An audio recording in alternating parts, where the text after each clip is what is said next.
Halo pemirsa podcast Presisi, kita kembali lagi di segmen 2 tentang program pesantren kilat bagi anak berhadapan dengan hukum yang digagas oleh Polresta Cirebon Polda Jawa Barat yang ditunjukkan dengan komitmennya dalam membina dan menyelamatkan generasi muda dari pengaruh negatif lingkungan dan kenakalan remaja. Dalam kegiatan ini, anak-anak yang berhadapan dengan hukum akan mendapatkan berbagai materi yang mencakup penguatan spiritual, kesadaran hukum, pendidikan karakter, dan pelatihan ekonomi kreatif. Dan kita lanjutkan dengan sinergisitas yang dijalin oleh Polresta Cirebon ini seperti apa? Kita akan kembali lagi bersama narasumber kita, Kapolresta Cirebon, Kombes Pol Sumarni, SIK, SHMH. Nah, Ibu ini bisa dijelaskan seperti apa sinergisitas yang dijalin oleh Polresta Cirebon untuk membentuk program pesantren ABH ini dengan melibatkan TNI dan unsur sebagainya. Seperti Ya, apa, Bu? ya untuk sinergisitas pasti kita berkolaborasi dengan semua stakeholder yang ada ya. Di setiap bulan kami Forkopimda itu rapat ya. Ketika rapat kami membahas permasalahan-permasalahan di bidang Kamtibmas, masalah sosial ya, masalah ekonomi dan masalah-masalah yang terkait dengan pemerintah daerah. Nah, di salah satu momen itu saya sampaikan kami akan melakukan pembinaan anak-anak yang saat ini bermasalah ya, ada yang terlibat kenakalan remaja, anak-anak yang masuk kategori melakukan pelanggaran hukum, kita akan bina di pesantren kilat. Nah, itu Forkopimda yang ada di Kabupaten Cirebon sangat mendukung ya, antusias, termasuk KPAID-nya. Kita ajak bersama-sama dan tokoh-tokoh agama di sana sangat-sangat mendukung. Jadi di rapat tersebut ya saya sampaikan seperti apa pembinaan yang akan kami lakukan, kemudian materinya siapa saja. Dan saya minta juga seluruh Forkopimda harus terlibat memberikan materi, memberikan arahan, memberikan pembekalan agar anak-anak itu merasa diperhatikan ya. Jadi hadir di sana Pak Bupatinya, Pak Wakil Bupatinya, DPRD-nya, ketua dewannya, termasuk pimpinan dewan yang lain ya. Kemudian hadir juga Kajarinya, Dandimnya memberikan materi-materi yang tadi saya sudah sampaikan. Kalau materi wawasan kebangsaan diberikan oleh Dandim 0620, kemudian materi terkait dengan kesadaran hukum dari Polresta dan dari Kajari.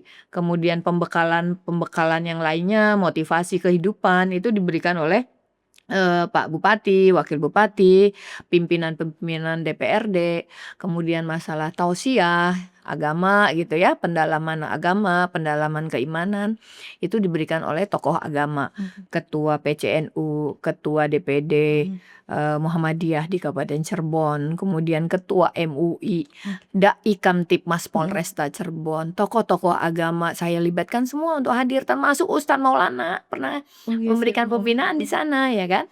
Kemudian dari universitas juga kita gandeng ya, UIN, kemudian kita gandeng UMC ya, yang tadi saya sampaikan di sana ada materi tasawuf psikoterapi. Kemudian kita gandeng juga semua stakeholder termasuk para wirausahawan, pengusaha ya, yang bisa memberikan pelatihan ekonomi kreatif. Jadi ada yang memberikan materi barista kopi, cara membuat usaha di bidang perkopian gitu ya. Kemudian UMKM, bagaimana cara membuat keripik tempe, keripik singkong yang dikemas dan bisa dijual. Kemudian ada yang cara membuat kue, membuat makanan, membuat barang yang bisa dijual ya, misalnya mie goreng, kuitiau, nasi goreng, yang simpel-simpel aja, yang mereka bisa gunakan untuk setelah keluar dari pesantren kilat, dia bisa aplikasikan dalam kesehariannya daripada nongkrong-nongkrong nggak dapat uang ya mendingan kamu Kita berkreasi gitu ya. Kalau enggak ya buka YouTube, kamu cari cara membuat menu ini, cara membuat jualan ini, makanan ini. Sok aja. Kita juga kerjasama dengan Ketua KNPI, mereka memberikan materi terkait digital, digital marketing gitu ya. Termasuk materi-materi lain untuk menggugah mereka bisa berkreasi. Oh ini abang-abang saya, senior-senior saya juga concern nih di bidang ini. Jadi memotivasi. Termasuk menjadi konten kreator atau YouTuber ya. Kita berikan materi-materi itu. Agar mereka berkegiatan itu ada hasilnya. Jadi jangan nongkrong-nongkrong nggak ada hasilnya. Ngapain menghabiskan hidup kamu tanpa ada hasil? Saya sampaikan, ketika kamu besar nanti, kamu yang dilihat itu adalah kemandirian kamu. Kalau kamu kerjanya dari usia remaja hanya nongkrong, minta uang, lah kapan kamu mandirinya? Anak di luar negeri udah bisa menciptakan virus, menciptakan berbagai teknologi, memperciptakan berbagai macam kreasi. Lah masa anak kita di Indonesia di Cirebon masih perang sarung, perang konten, pengennya perang. Sampai saya bilang apa perlu kamu? Saya usahakan dikirim ke Palestina biar perang beneran di sana. Iya, Bu. Orang Indonesia udah damai kok kamu pengennya perang. Iya kan? Kalau pengen perang udah sok. Nanti kita hubungilah Iya, Bu. apa kementerian terkait untuk bisa membawa kamu perang beneran di sana. Baru nunduk gitu bingung. Nah, itu. Anak-anak di zaman sekarang memang perlu sekali pembinaan yang lebih ketat ya, yang lebih keras mungkin ya, supaya dia nggak lembek. Kalau kita kan dulu luar biasa pembinaannya zaman-zaman saya kecil itu. Ya walaupun sebenarnya nggak ini juga ya. Kalau kita bentak aja atau melawan orang tua aja udah dibawain gagang apa tuh? Gagang rotan yang untuk gebuk kasur itu kan. Tapi kan kalau sekarang kan bisa kena undang-undang Iya. perlindungan anak gawat. KDRT nggak boleh kan. Nah itulah. Mungkin anak-anak ya dengan cara yang lain ya kita batasi, kita disiplinkan mereka. Diajak mereka berpikir kalau kamu melakukan ini apa dampaknya, kalau kamu melakukan ini apa dampaknya. Nah kami juga kerjasama dengan KPAID ya. Di sana juga KPAID itu luar biasa. Mereka menangani anak-anak yang korban kekerasan seksual ya, korban pelecehan seksual. Itu banyak sekali. Ada anak yang usianya 16 tahun sudah melakukan hubungan intim berpuluhan kali Dengan dengan pasangan. seusianya. Oke. Ya kan? Ada juga anak yang korban pelecehan seksual dari gurunya, oknumnya maksudnya. Nah, ini kan kita juga harus pulihkan anak-anak seperti ini. Nah, itu juga pekerjaan kita juga untuk mereka bisa kembali menjadi orang yang normal gitu ya. Kita berikan trauma healing, kita berikan mereka pendampingan psikologi. Wah, ini luar biasa. Memang banyak sekali tugas polisi, tapi ya kalau dikerjakan dengan tulus ikhlas, pasti ada jalannya gitu Itu ya. tadi Nah, itu penting. kolaborasi, Iya, Bu. sinergisitas dengan berbagai pihak. Oke sih, Bu. Dan Bu, ini kan kita pernah dengar didiklah anak sesuai zamanmu. Dan ini Ibu melihat zaman sekarang pola asuh yang diterapkan oleh masyarakat itu seperti apa? Ya itu ya. Tadi kita lihat juga, saya tidak juga menjudge kalau orang yang ekonominya lemah pasti didikannya nggak benar, bukan ya. Tapi ada beberapa yang kita tadi teliti dari anak-anak yang kita bina, memang mereka kondisinya dalam kondisi yang sulit gitu ya, ekonomi, sosialnya juga sulit, didikan dari rumah tangganya sulit. Didikan zaman sekarang ya karena teknologi yang semakin canggih ya, gadget yang gampang sekali dimiliki, apalagi anak sekarang maksa kan kalau tidak diberikan gadget oleh orang tuanya. Nah itu sangat-sangat inilah, sangat-sangat menjadi persoalan ya. Ketika anak memanfaatkan gadget untuk hal-hal yang positif, ya alhamdulillah bagus kan. Muncul kreativitas, muncul ide-ide, muncul juga kemandirian. Tapi ketika anak-anak ini kerjanya main, apalagi kalau dia terlibat judol, misalnya pinjol ya, wah itu jadi bencana itu di keluarga itu. Makanya saya di setiap kegiatan Jumat Curhat, keliling ke desa, silaturahmi Kamtibmas dengan forum-forum RT RW, saya pasti tekankan agar anak-anak itu dibatasilah, diberikan gadgetnya, jangan di-lost gitu ya. Iya. Ya kita harus kuat, harus tegas mendisiplinkannya. Kalau mereka melawan, saya udah bilang, laporkan ke Babin Kamtibmas terdekat yang ada di desa itu. Atau laporkan kantor polisi, nggak apa-apa Bu, saya bilang, kita siap kok jemput anak Ibu. Jadi kan ada anak-anak sekarang tuh yang lawan ininya, yang nggak bisa diatur. Nah saya juga minta orang tua, tolong jangan dikasih anak itu kecil-kecil bawa motor. Ya, nanti mereka celaka gimana di jalan? Iya kalau celaka, kalau diajak untuk beraksi begal atau beraksi berandalan motor ya, buat onar di jalan itu kan gawat. Jadi anak tidak boleh sekolah bawa motor sendiri. Kita razia itu. Tapi pernah kami diprotes oleh salah satu sekolah ketika kita merazia di sekitar sekolah itu. Jadi dianggap mendiskreditkan sekolahnya. Padahal saya bilang, enggak seperti itu Pak. Tujuan kami hanya untuk membina anak-anak, menyelamatkan generasi muda, bukan untuk mendiskreditkan institusi sekolah tertentu gitu. Enggak ada sama sekali. Wah, mereka keberatan. Tapi ya tolong, kalau emang keberatan, tolong larang anak-anak pelajar di sini bawa motor. Saya bilang, mereka belum waktunya bawa motor. Apalagi nggak punya SIM gitu kan. Naik bonceng 3 kalau naik motor, atau naik motor ugal-ugalan seenaknya. Wah, itu kita kawal bener. Nah, tapi memang masih perlu kerja keras kita semua untuk menertibkan mereka ya. Karena masih belum tertib. Di tempat saya di daerah Cirebon Timur itu, wah itu menjadi PR saya tuh. Saya keliling wawar sendiri, kalau Kapolres wawar sendiri loh. Di mobil kan saya siapkan alat public address-nya kan. Ketika saya lewat beberapa PJU yang ikut juga, kita kadang-kadang ya razia di jalan. Ibu-ibu pakai helmnya, ibu-ibu harus jadi contoh. Ibu-ibu kalau masih bandel gimana anak-anaknya mau nyontoh gitu-gitu tuh. Udah keras banget tuh ngomongnya. Nanti suatu ketika saya akan melakukan penegakan hukum yang lebih tegas, saya bilang. Saya akan tilang. Tapi sekarang saya tolong didengerin. Pulang dulu, ambil helmnya baru boleh jalan. Nah, memang emak-emak itu ngeyelnya minta ampun ya.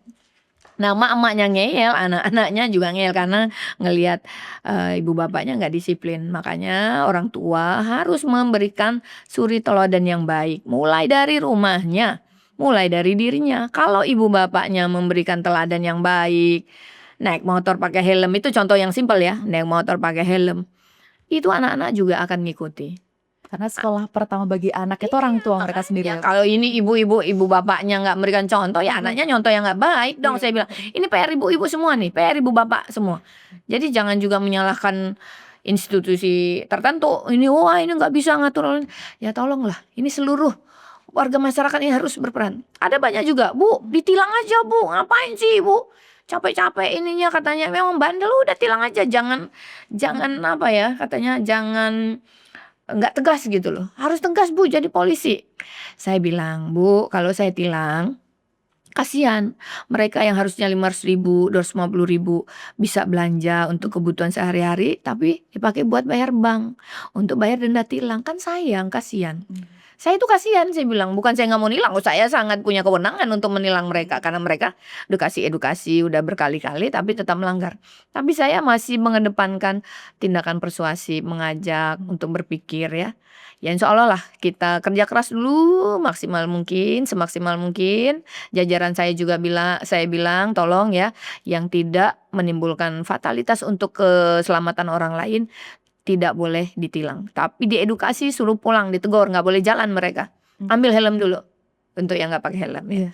Nah, pendidikan yang lainnya ya saya rasa memang semua pihak harus turun langsung ke lapangan, nggak bisa hanya retorika aja. Harus turun ke desa, harus turun ke RT RW, harus menyelamatkan anak-anak ini mulai dari lingkungan terkecil ya. Kalau masalah di desa kita sudah bisa selesaikan, tidak akan luas menjadi masalah kecamatan, tidak akan luas menjadi masalah kabupaten kota, termasuk masalah di provinsi. Misalkan di circle terkecil terlebih Ya, dahulu. makanya kita akan gempur di desa-desa. Digempur itu dengan pendidikan-pendidikan ya, dengan perhatian pengawasan yang lebih ketat untuk anak-anak. Dan anak-anak juga saya bilang ke dinas terkait ya, Dinas Pemuda dan Olahraga. Itu saya kumpulin tuh dinas-dinasnya.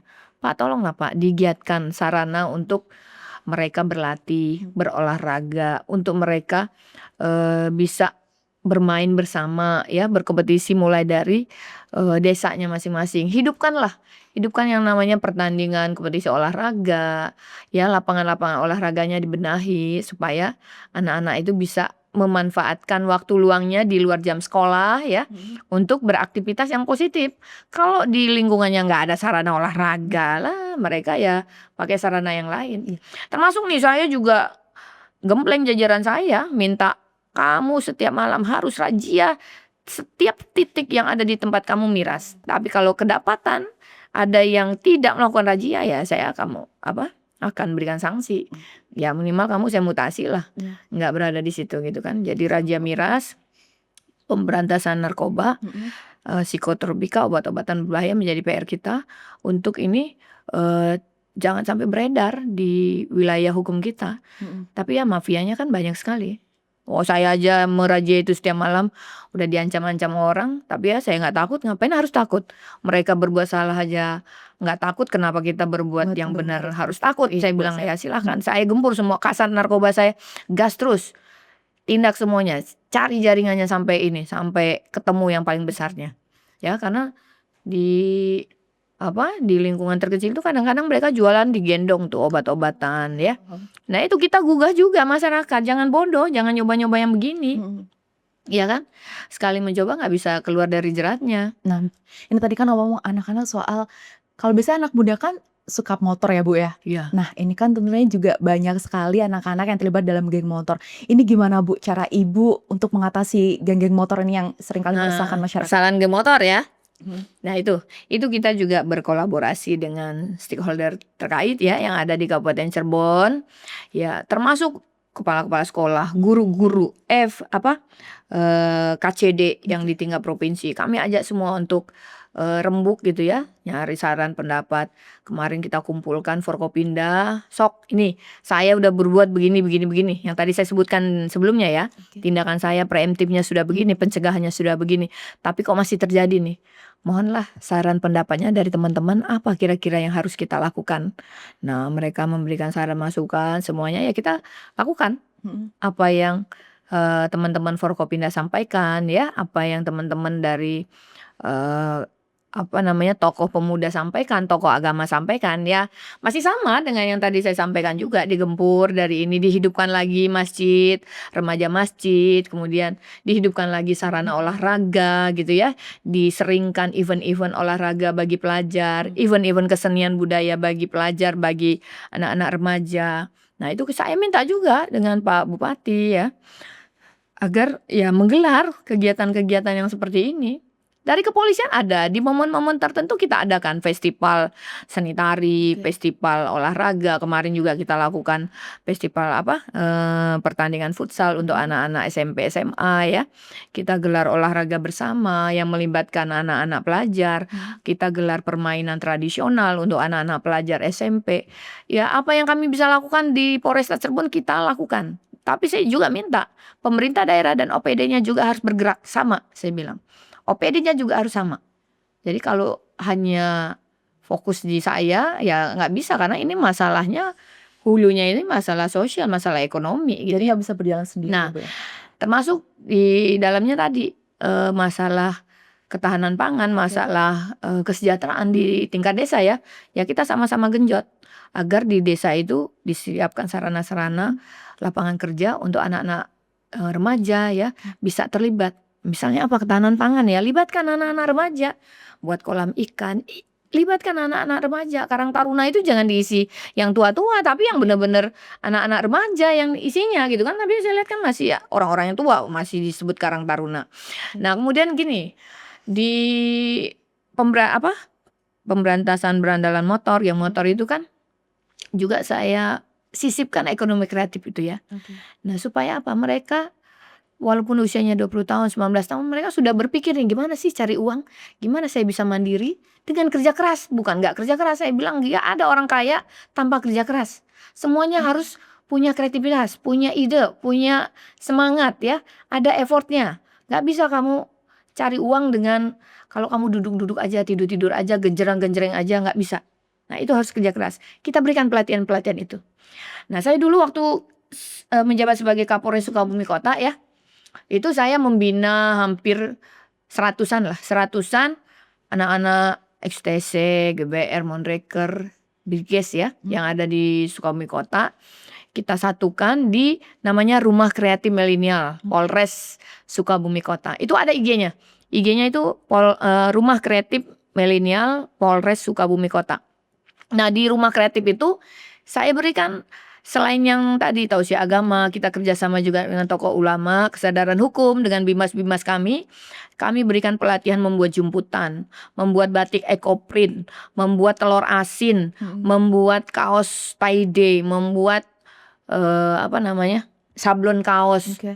Dan saya minta seluruh masyarakat ya, ya terutama komunitas-komunitas yang saya kenal ya, ajak diajak mereka untuk mensupport, mendukung, bukan mendukung saya, tapi mendukung produk anak-anak ini. Dan produknya bagus.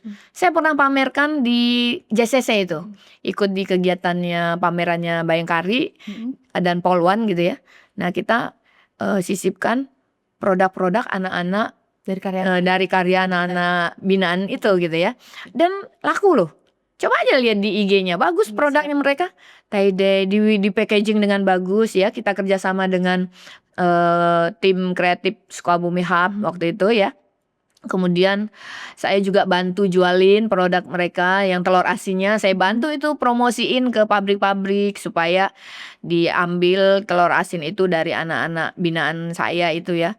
Alhamdulillah mereka sehari dapat 600.000, wah lebih tinggi pendapatannya dari gaji polisi.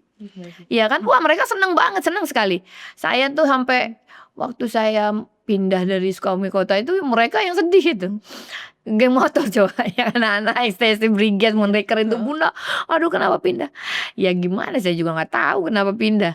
Tapi ya kamu harus berkorban, kamu udah bagus nih produknya, tinggal melanjutkan aja, saya bilang. Ya mungkin itulah ya, keberlanjutan itu yang menjadi PR kita juga. Karena memang dukungan pemerintah daerah juga sangat penting ya untuk membantu mereka. Tapi percaya deh, anak-anak itu punya talenta, punya semangat yang kalau kita sentuh, kita bimbing, mereka akan bisa menjadi orang-orang hebat. Nah Bu Nini, apa harapan dari orang tua dan pendapatnya tentang adanya pondok pesantren kilat untuk ABH ini Bu? Wih sangat senang, sangat berterima kasih. Mereka sangat berterima kasih. Sangat berterima kasih. Sangat terbantu ya mendidik anak-anak mereka. Mereka berharap ya dididik di pesantren kilat. Ya saya bilang jangan semua dimasukkan pesantren kilat Bu. Ibu apa dong perannya? Harus dimulai dari pendidikan karakter di rumah tangga dong. Ibu-ibu harus lebih ketat pengawasannya, kerja kerasnya gitu ya, untuk mendidik anak-anak tersebut. Kalau ada apa-apa jangan sungkan hubungi kami di 110 di nomor telepon saya, telepon Kapolsek, telepon Babin Kamtibmas. Wah mereka luar biasa, sangat mengapresiasi. Tokoh agama mengapresiasi. Beneran tanya aja sama ketua MUI di sana, ketua-ketua pimpinan organisasi masyarakat di bidang keagamaan, tanya di sana. Pemerintah daerah juga berterima kasih karena ada program ini. Artinya kan ya tugas mereka kan juga sama lah, kita sama bareng-bareng mengatasi gitu ya, untuk menyelamatkan generasi muda di Kabupaten Cirebon ya, bisa menjadi generasi yang emas lah. Nah Bu, ini apa jaminan yang diberikan kepada para ABH ini dan agar bisa kembali lagi ke masyarakat sebagai pribadi yang lebih baik dan tidak terjerat permasalahan hukum? Ya kami titipkan ke kemandornya, itu kepala desa ya, ke kemandor, ke tokoh agama, tokoh masyarakat yang ada di sana untuk sama-sama melihat, memonitor perkembangan perilakunya ya. Apakah ada dampaknya, ada perubahannya, atau masih sama nih dengan sebelum dia dibina di pesantren kilat. Ya kan, termasuk di sekolahnya juga. Kepala sekolah, guru-guru, kita juga minta untuk memantau perkembangannya. Ya sejauh ini alhamdulillah belum ada yang menjadi Balik lagi gitu ya? kembali lagi residipis, nggak ada. Jadi belum ada yang mengulangi perbuatannya. Yang baru-baru ini kan yang baru-baru lagi, karena remajanya kan ada ratusan ribu juga di sana kan, ya nggak, yang belum kita bina, yang belum kita sentuh ya, karena memang ya terbentur berbagai hal lah, anggaran, tempat dan lain-lain ya. Semakin banyak yang bisa dibina ya pastinya juga semakin bagus, insya Allah. Bu, ini kan program pesantren kilat bagi ABH ini merupakan bagian dari upaya restoratif justice yang dikembangkan oleh Polresta Cirebon. Lalu bagaimana sebenarnya pendekatan ini bekerja? Apakah program ini tidak hanya menekankan pada aspek hukum, tapi juga pada aspek kemanusiaan dan edukatif dalam proses pembinaan anak-anak tersebut? Ya pasti di awal ya mereka tetap kita mintai keterangan ya, dimintai keterangan, ditanya fakta-faktanya. Tapi kalau sudah sangat fatal ya, misalnya nih ada yang meninggal akibat perbuatan mereka, ya kita lanjutkan prosesnya ya. Tapi kalau masih belum ada korban ya, hanya mereka yang saling ini aja, ya kita selesaikan persoalan penyidikannya di tingkat itu, dihentikan gitu ya. Ya dengan catatan mereka harus fokus dan benar-benar serius dalam mengikuti pesantren kilat kita juga ya. Nah ketika nanti mereka misalnya mengulangi perbuatannya, saya udah koordinasi sama Kajari sama ketua PN. Wah, jangan kasih ampun, kita akan pasang pasal-pasal yang paling berat ancaman hukumannya. Dan saya sampaikan ke mereka. Dan di mereka juga ada study tour ke lapas itu. Oh, siap. Di dalam materi pesantren kilat saya. Jadi dikasih Dibawa, dikelilingi, dan saya bilang sama Kalapas, gimana caranya mereka ditakuti lah di situ oleh warga binaan supaya ya sedikit down mentalnya kalau masuk di situ gitu kan. Wah, itu pada saat mereka hadir di situ kan, wah diteriak-teriaki oleh warga binaan yang di sana kan. Udah ini kita udah kerjasama lah dengan Kalapas. Dan di sana dikumpulkan juga, di Kalapas diberikan pembinaan, jangan sampai mereka masuk menjadi warga binaan. Siap. Nah, saya udah ancam, kalau kamu mengulangi lagi perbuatan kamu seperti kemarin, saya nggak akan bina lagi di pesantren kilat, tapi langsung kamu, Siap. langsung ditegak luruskan Langsung masuk proses lapas. penegakan hukumnya. Nah, saya akan pasang pasal paling tinggi ini Siap. pidananya. Nah Bu, ini yang terakhir, pesan untuk masyarakat dan khususnya generasi muda dan untuk masyarakat Indonesia dalam rangka Hari Bayangkara ke-79. Silakan Ibu. Iya, halo seluruh warga masyarakat Indonesia, terutama yang ada di Provinsi Jawa Barat, Kabupaten Cirebon. Ayo kita sama-sama menjaga generasi muda kita, melindungi generasi muda kita agar mereka tetap bisa fokus untuk bisa mengejar cita-citanya tanpa ada kendala, tanpa ada hambatan. Ayo kita kerja keras untuk melakukan pengawasan yang ketat, melakukan pembinaan yang baik untuk mereka agar mereka bisa memimpin bangsa Indonesia ini ke depan. Tetap semangat, jangan menyerah. Selamat Hari Bayangkara, semoga kegiatan kami di kepolisian bisa memberikan manfaat yang sebesar-besarnya untuk kepentingan warga masyarakat.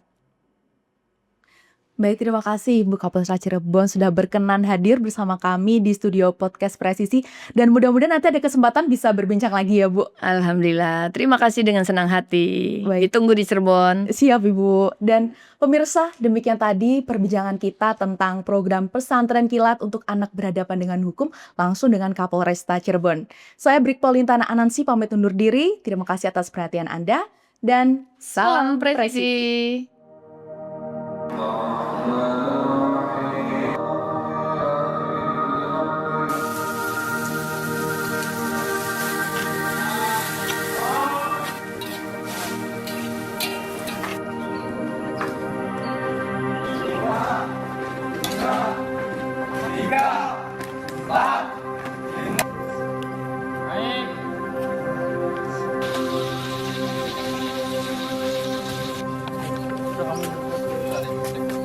Mulai. Set. Dan tempat gerak.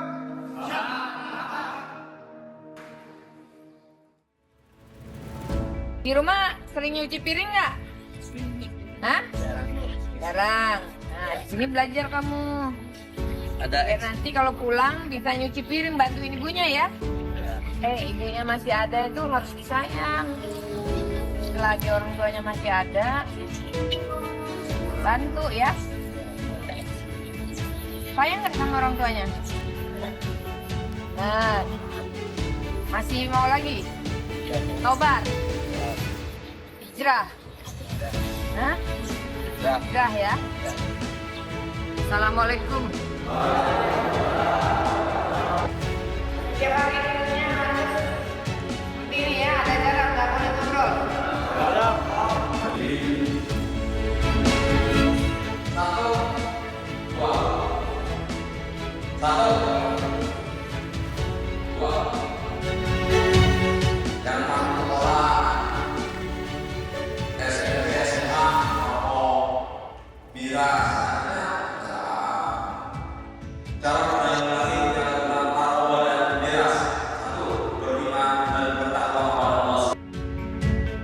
Ini siapa yang mau? Kita bisa kan ya caranya ya.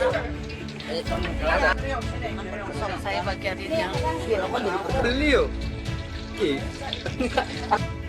Assalamualaikum warahmatullahi wabarakatuh.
ke depan.